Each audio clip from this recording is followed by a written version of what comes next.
திருவள்ளூர் மாவட்டம் திருத்தணியில் தனியார் அறக்கட்டளை சார்பில் நடைபெற்ற மாற்றுத்திறனாளிகள் மருத்துவ முகாமில் சிறுமியை பாலியல் சீண்டல் செய்ததாக கூறி இளைஞருக்கு தர்மஅடி கொடுத்த பொதுமக்கள் போலீசில் ஒப்படைத்தனர். திருத்தணி அரசு மாவட்ட தலைமை மருத்துவமனையில் தனியார் அறக்கட்டளை சார்பில் நடைபெற்ற மருத்துவ முகாமில் பெண்கள், குழந்தைகள், முதியவர்கள் என ஏராளமானோர் குவிந்தனர்.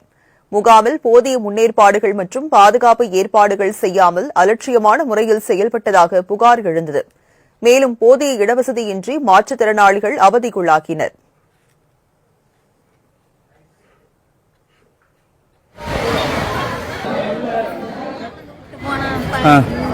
இன்னும் பார்க்கலையா? உனக்கு சர்டிஃபிகேட்லாம் கொடுக்கலையா? நீங்க வந்ததா? யாரு கூப்பிட்டு வந்தீங்க? காலையில் 9 மணிக்கா? 4 மணி நேரமா வரலையா? உங்களை யார் இங்க கூப்பிட்டது?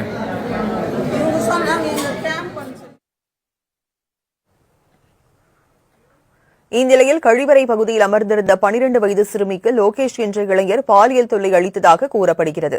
அத்துடன் முகாமிற்கு வந்த பெண்களை அந்த இளைஞர் ஆபாசமாக தனது செல்போனில் புகைப்படம் எடுத்ததாகவும் கூறப்படுகிறது. இதனால் ஆத்திரமடைந்த மக்கள் இளைஞருக்கு தர்மஅடி கொடுத்து போலீசாரிடம் ஒப்படைத்தனர்.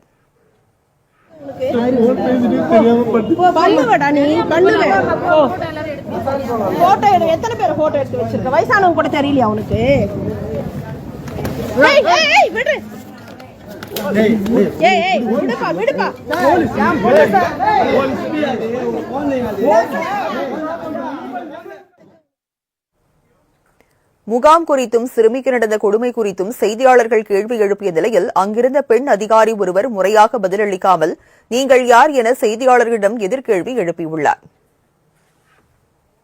கேம்ப் யாருது மேடம்? இது நீங்க என்ன ஸ்டாஃப்? நான் ரிப்போர்ட்டர் மேடம். இல்ல இல்ல நீங்க இல்ல மேடம், நீங்க எந்த ஐடி கார்டு இல்லாம இருக்கேன். நீங்க யார் மேடம்? இப்ப ஒரு குழந்தைக்கு இங்க அபாக்ஸ் நடந்திருக்கு ஒரு கேம்ப்ல. நீங்க என்ன பாதுகாப்பு இல்லாம ஒரு இட நெருக்கடியான இடத்துல என்ன நடத்திருக்கீங்க? சொல்லுங்க மேடம். நீங்க யாரு? என்ன இப்ப நீங்க வந்து எடுத்து நடத்துற கேம்ப் பிரைவேட்டா கவர்மெண்ட் தானே கேக்குறோம். அவங்க யாரு?